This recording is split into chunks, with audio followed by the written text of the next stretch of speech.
People who study insects have been all abuzz lately following a most unlikely discovery and the amateur entomologist who made it. A 4-year-old girl with a knack for nature found 2 colonies of rare stingless bees, creatures that scientists thought were long gone and that no adult had managed to notice.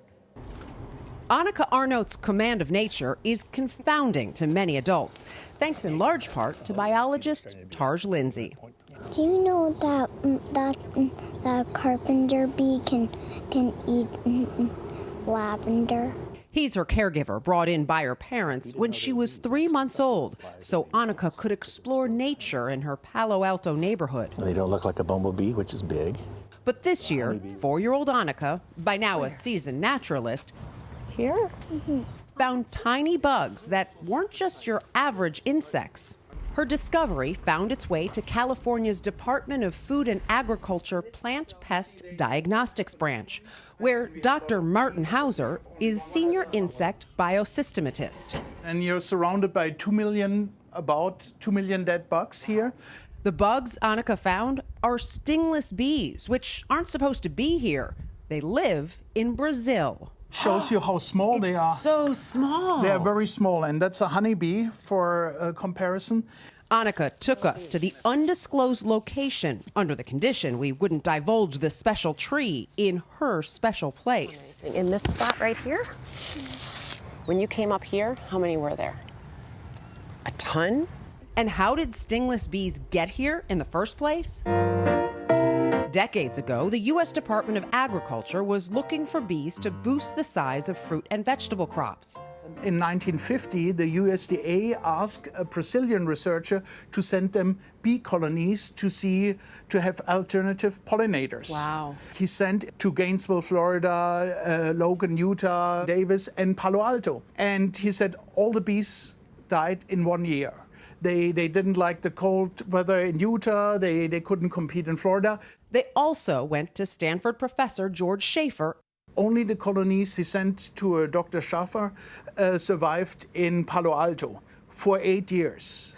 But then we're like 70 years later now. I know. It's for 70 years these bees are flying around in Palo Alto and nobody noticed. And a 4-year-old girl noticed them this year. It shows us when you have a new perspective with the eyes of a child. She just looked at that and she says, there's something different with these bees. The stingless bees Annika found were certainly descendants of ones that had been brought in as USDA pollinators. They were presumed dead and had no representatives in Dr. Hauser's vast collection.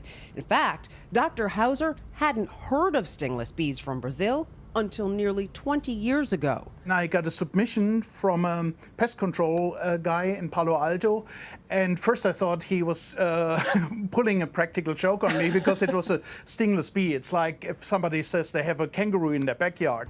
The guy was Richard Schmidt, asked by a Palo Alto homeowner to get rid of buzzing bugs in her backyard.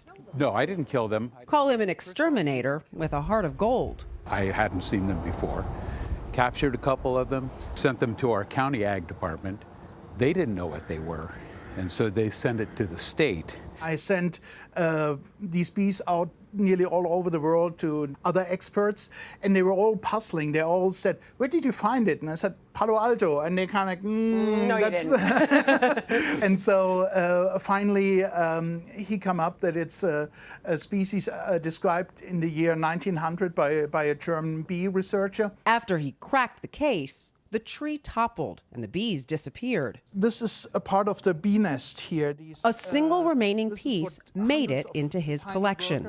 And you see there's still some of the honey there. And that's all he had to go on until this year, when Annika's bees became social media stars on iNaturalist, a website that posted pictures Tarj took. I was very impressed that she found 2 colonies. That's very amazing that she found 2 and all the scientists found none. So we need more children looking for bees. Yeah, and I'm really happy when kids go outside and explore nature. This is how I started.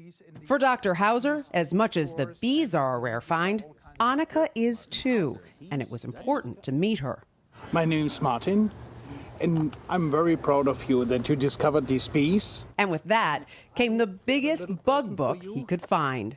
to Annika for many more discoveries to come. Actually, her bees aren't in the book.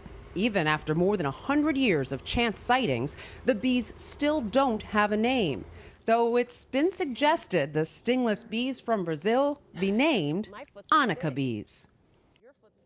Isn't that crazy? I mean, it's truly her eyes finding them. You have the exterminator who didn't get rid of them at the time that he could have.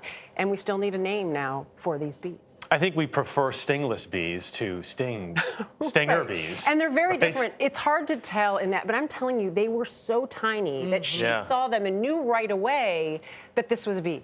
Knew, just knew. It's Crazy. brilliant. Little buggers. But